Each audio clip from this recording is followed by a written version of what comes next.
Schumer to give his remarks first. So we are going to wait for him because he has to open the floor. So I just wanted to open us up, and when he comes, he will give his remarks.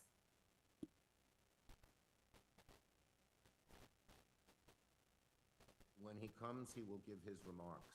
Perfect, Senator Schumer, on time. Your turn. I got to go to the floor and speak, so I apologize for being brief, but thank you, Kirsten, for taking over.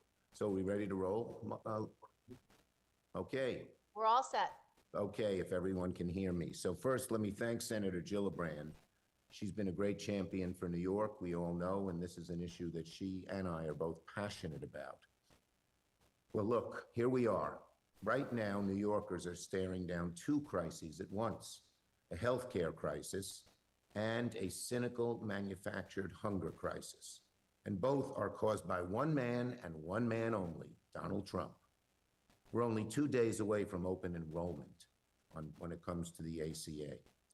The average New York family will be hit with a whopping $3,000 more in healthcare costs. Some will go up to even $15,000. That is, how does a family that's sitting at the table tomorrow night, Friday night, and figuring out how to pay the bills for a week handle this? They're going to have a hole in the pit of their stomach, saying, what am I going to do? I can't afford health care for my children, for my loved one. What am I going to do? And if that wasn't bad enough, now for the first time in history, a president is refusing to fund SNAP during a shutdown, ripping away food from children, hungry children, veterans who might have PTSD and need it, senior citizens who have relied on SNAP to help pay for their food. Why is he doing this? Not that the money's gone, the money is there. Not because it's not permitted, it's perfectly legal. Donald Trump, out of vindictiveness, out of meanness, ordered it to be stopped, to use these innocent people who need food as hostages. It's gross. 42 million Americans, 3 million in New York. That's more than 10%. That's 15% of our population. Rely on SNAP every month to afford groceries and feed their families. And Trump can fix this with the snap of a finger, with the flick of a pen. His U.S. Department of Agriculture was already ready to come in and provide the money. It's there. And he told them no, in a cynical and really vicious move to use these folks as hostages. So that's why Senator Gillibrand and I are united, along with the rest of the Senate Democrats, to say that this cannot happen. We've just introduced a bill to stop this Trump-manufactured crisis and keep food flowing to American families. It will keep SNAP and WIC funded. And we're demanding that Trump and the Republicans put the bill on the floor for a full vote. It'll pass. It'll pass in a minute. And, you know, it's so cynical of Trump. Republican leadership knows that if this came for a full vote, or if they brought up Senator Hawley's bill, he's a conservative Republican from Missouri, but he has put in a bill to restore SNAP as well. I'm a co-sponsor of it. I think you are too, Kirsten. And they're refusing to even put the Republican bill on the floor because they're upsetting Trump. No president has ever stopped these funds from flowing in a shutdown. No one has been that cynical. Even Trump, during his first presidency, when there was a shutdown, continued to put money in for SNAP to feed hungry people. Just a few weeks ago, Trump's own Department of Agriculture confirmed it has the emergency funds to keep SNAP flowing. And then last Friday, he ordered them to delete the plan and refuse the money. No reason, no explanation, just pure cruelty and cynical, nasty political manipulation. You know what Trump is doing instead of addressing this crisis? He's overseas. He was dancing on the tarmac in Asia. He's building a ballroom. He's bailing out Argentina for $40 billion. Listen to that. Argentina's getting $40 billion because it's Trump's crony magna friend he wants, and he doesn't have money to feed hungry Americans. So much for America first. This is America and its people last.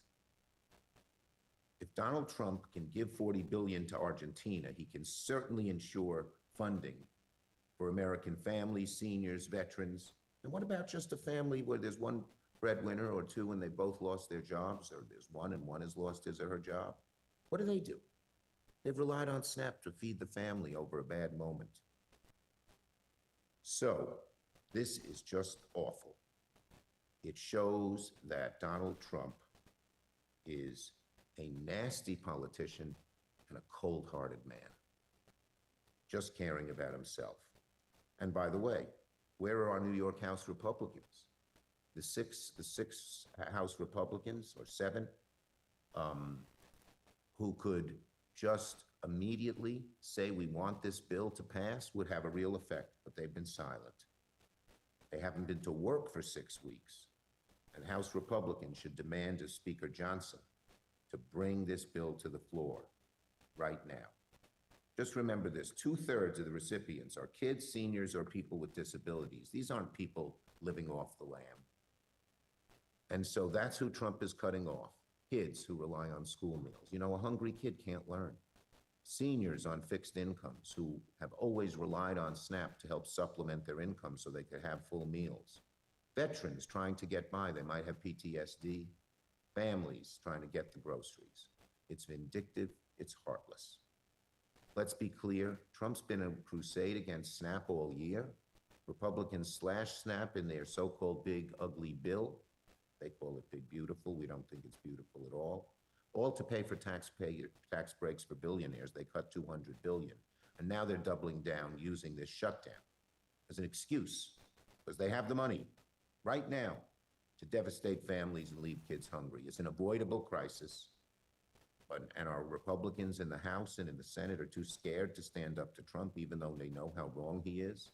We Democrats are ready to keep the funding flowing and vote to make sure SNAP does not run out. We're ready to address the healthcare crisis and fund the government in a bipartisan way, as it's always been done. So Republicans need to stop cowering to Trump and do what's right so families don't go hungry, and vote to fund SNAP before it's too late. If they don't, they will shoulder the burden of Trump's cruelty to New Yorkers and to the American people. So now I got to run to the floor and speak about this issue, but I have the great Senator Gillibrand to speak after me and answer your questions. Thank you, everybody, for getting on the Zoom. Thank you, Senator Schumer. We're really grateful for your leadership, and thank you for really just coming out so strong in support of our SNAP benefits. It makes a huge difference. Thank you, Kirsten. Well, good morning, everybody. As Senator Schumer has really laid out quite effectively, we've reached a critical moment for working families. The government has been shut down for almost a month, and Republicans in Congress are still refusing to work with Democrats to stop the looming healthcare premium increases. And now, on top of all of that, on the verge of a SNAP funding lapse, the Trump administration is gearing up for allowing Americans to go hungry. SNAP is the largest anti-hunger program in the United States, helping about 1 in 8 Americans put food on their table. It's a lifeline for nearly 3 million New Yorkers, the majority of whom are children, working people, seniors, veterans, and people with disabilities. However, because of the Republican shutdown, the typical federal dollars that are needed to fund SNAP have not been distributed for the month of November. And despite having billions of dollars in emergency funding ready and available to pay for SNAP, the Trump administration is refusing to use those resources. This is not the first time that Republicans have attacked SNAP.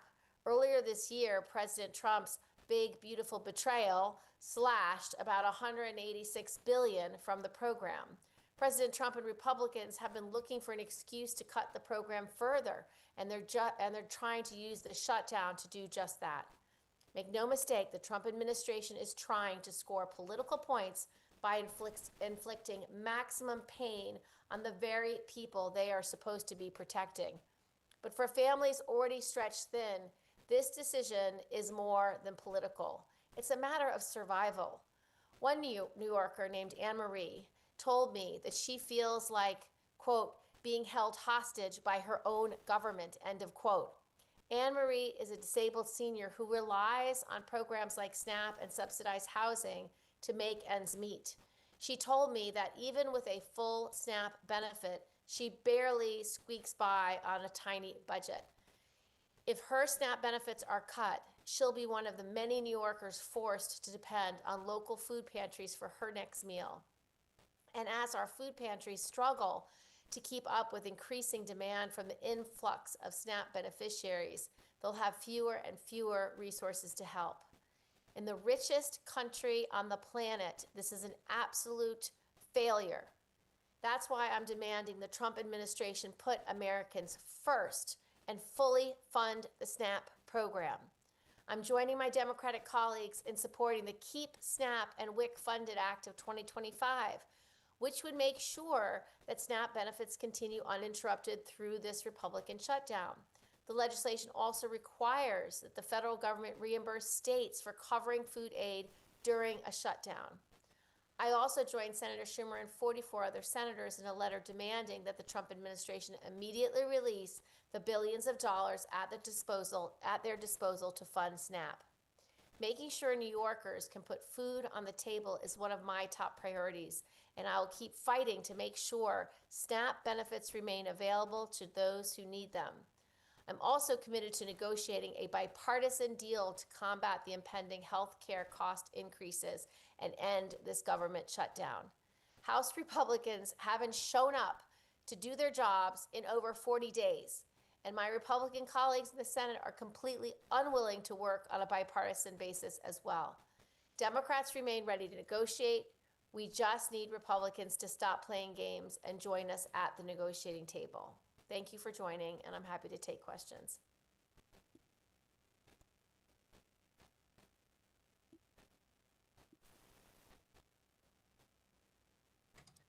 Senator Terry Frank at Media One. Go ahead, Terry. Yes, I did want to ask, are there any differences between the bill you folks are supporting and the one that Josh Hawley has proposed, I should say, to continue SNAP benefits? Say again. Ours does. So ours has an additional provision to fund SNAP to SNAP, which is moving Puerto Rican families from a very underfunded program to the same program the rest of America gets to have. Thank you. Yep. Any other on topics? All right, I have to run as well. One more, and then I've got to go. No problem. Good morning, Senator. Jeff Russo Go ahead. here in Buffalo. You point to the 42 million people, and that's really who's going to be impacted. They're caught in the crosshairs of all of this. What do you say to those folks that are bracing for this just a couple days away? Well, first of all, I am so angry at the Trump administration for targeting these families that need basic food security, and that I hope they can be heard on this issue, whether it's calling their local newspaper, calling their local congressperson. I do hope that anyone living in a red part of our state, that they call their Republican House members and demand they get back to work. These SNAP cuts are unconscionable, and they should be held responsible. Thank you. Anything else? All right, if there's any follow-up, just call my office because I have to run to another meeting as well. Thank you all for taking an early call. Appreciate it. Thank you.